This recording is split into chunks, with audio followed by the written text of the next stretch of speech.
หมายสูงพี่น้องผู้ปันแห้งสื่อข่าวแซนมีเดียเขาดังเสียงนะครับเมื่อได้ก่อเมียนยาในวันที่22เดือนธันวาคม2025นะครับตอนด่านในรายการข่าวขาดตอนได้เดียวตั้งข่าวเงาเกี่ยวกับไปลองบางตึกที่ในเมืองไต้ปอดจันตีช่องเปียวนั้นหาวแห้งจุ่มลุกพื้นและซึกมันตึกสืบเป็นปางตึกกันอยู่นะครับเดี๋ยวดังข่าวเงาและเสียวก็มาผักตอนบันพี่น้องเขากว่านะครับตีวันช่องเปียงจะเวียงปังลองเมืองไต้ปอดจันนั้นในคณะของสีซึกมาในดังจุ่มลุกพื้นย่างแหลงเขาตั้งดึกสืบเปลี่ยนปางตึกกันไว้อยู่แล้วก้นปลายเพมี1เหงหาปากปลายโหลดังซอยแถมไว้ในหูซ้ำแดงขาวในปืนตีดังไหนปางตึกในแก่ของสีซึกมันอันโฮมกันดังจุ่มซึกปิตุจิตปาโอเพียนโอและดังจุ่มลุกพื้นย่างแหลงเขาอันตึกเปลี่ยนไว้ตีวันช่องเปียงจะเวียงปังลองเมืองไต้ปอดจันในแต่เป็นมาเสียเมื่อในวันที่16เดือนธันวาคม2025นั้นสิแลต่อถึงในวันเมื่อในก่อปางตึกย่างตึกสืบเป็นหาวแห้งอยู่นะครับคนเมื่อในพื้นที่ก็1 ล้านกว่าที่ดังสื่อข่าวว่าบางตึกในตึกสืบเป็นหาวแห้งอยู่ก้วยกาเสียงกองเสียงมากอตึกปั้นอยู่เมื่อเช้าในก็มีเฮือมินมาปั่นเรียบอยู่ค่ะก้วยกาไปหันปล่อยหมากนางเก่าว่าแน่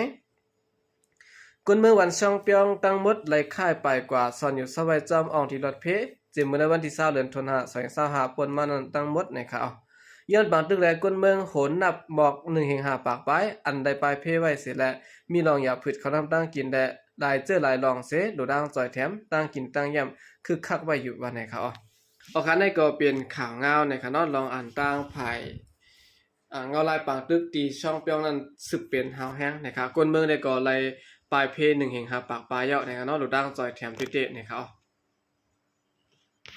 สืบสิแนวข่าวขึ้นมาถ่อมด้วยข่าวเงาเกี่ยวกับไปลองซึกขางแข่งเข้ากดทัด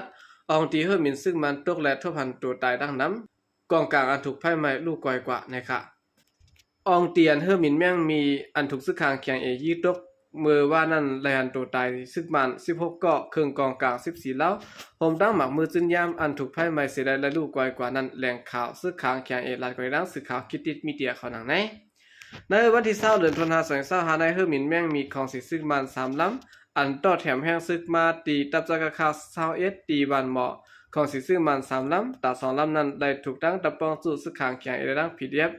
ยื้อยา2ลำเสร็จแล้วแต่ลำ1อย่าตกรู้แล้วกว่านะครับตัวกว่าที่น่าเถื่อนผาตกบันจีงานเจเวงกิ่งแพ้เวงเมียวละนะครับเนาะเจเวงสวยกูเจดอนวันหมอนั่นแหละเป็นเฮอร์มินแม่งมีเส้น MI17 นะครับเอาคันได้ก็เป็นพังห้างตั้งภายซึกขางเขานะครับเนาะเขากว่าตรวจสอบด้วยนะครับในพื้นที่อันเฮอร์มินซึ่งมันตกนั้นนะครับเนาะก็ทั่วพันป้าตัวตายซึกมันก็ก้าเครื่องกองกลางก็ถูกไฟไหม้กว่าตั้งหมดนะครับเนาะ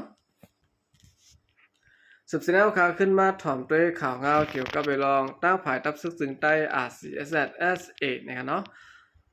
ตับจุ่ม505จัดเฮ็ดปางแก้วบรรลุพื้นขอบ67ปีที่ในเจเวงนำจางนะครับเมื่อในวันที่21เดือนธันวาคม2025ปนมาในตกแม่นยาในวันลุกพื้นแก่แก้วขึ้นเมืองจึงใต้ขอบยาว67ปีนะครับเนาะอยู่ดีของเสียวขึ้นจึงใต้ดับซึกจึงใต้ RCSS8 ตับจุ่ม505นาทีอุปเปิงไม้3ก็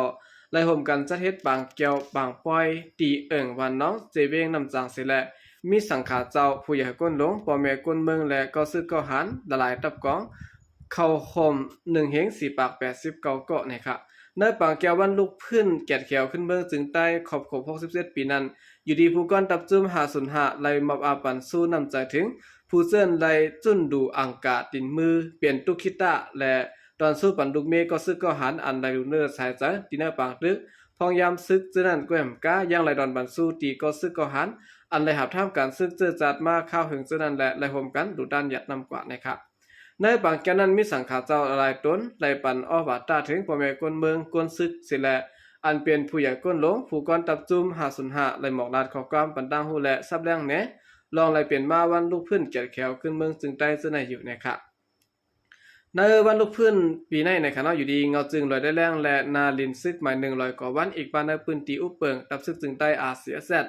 หลายพื้นที่ก็ไล่อ่อนกันจัดเฮ็ดบางแก้วคุกทบผู้หันเสื่อนไล่ต่อสู้ตึกต่อผู้เขียนเสียและไล่ลูกคอยกว่าในข้าด้านการลุกพื้น67ปีนั้นอยู่นะครับ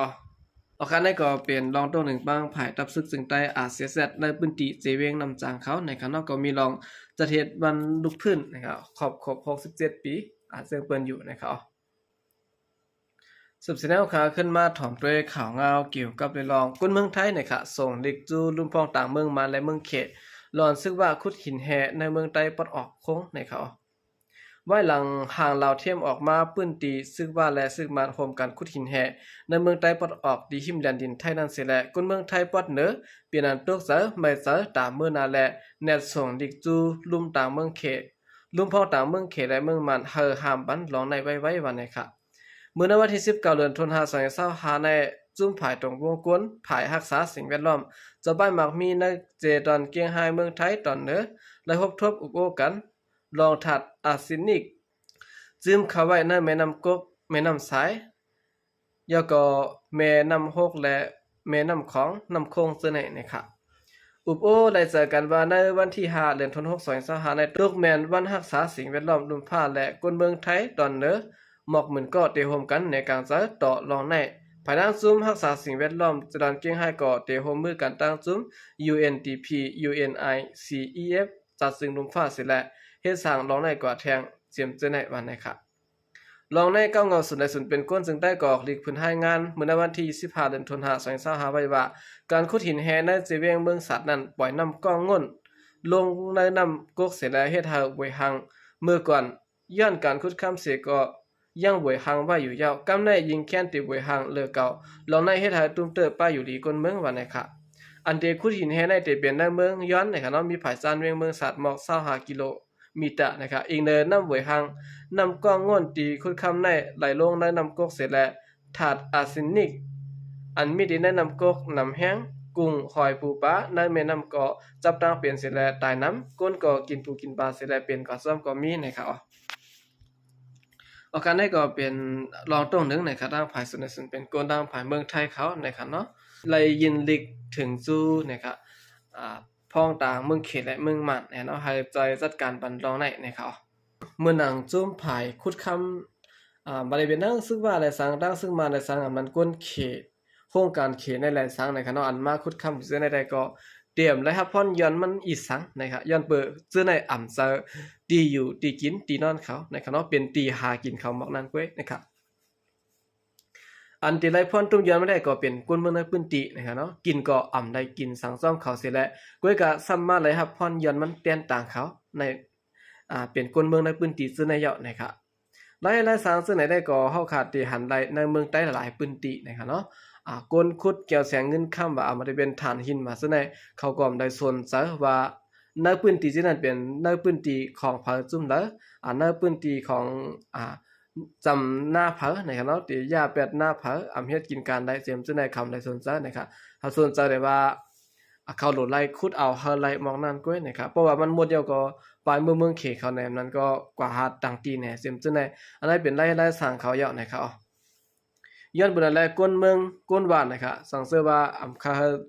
จุ่มอันมาคุดหินแฮอยู่ที่ในในหวานเฮาซะนั้นดูแลอ่อนกันพร้อมเสียงเปล่งปากกันเสร็จแล้วอ่อนกันมาต่อสู้ขึ้นนะครับโอเคกำเดินสุดในก็ยินจมนับยาวกลุ่มถึงพี่น้องผู้กำแถมปัญหาเขาตั้งเสียงอยู่ค่ะยินจมนับยาวแม่นำเสเขาใจก็เดียมาส่งค่ะ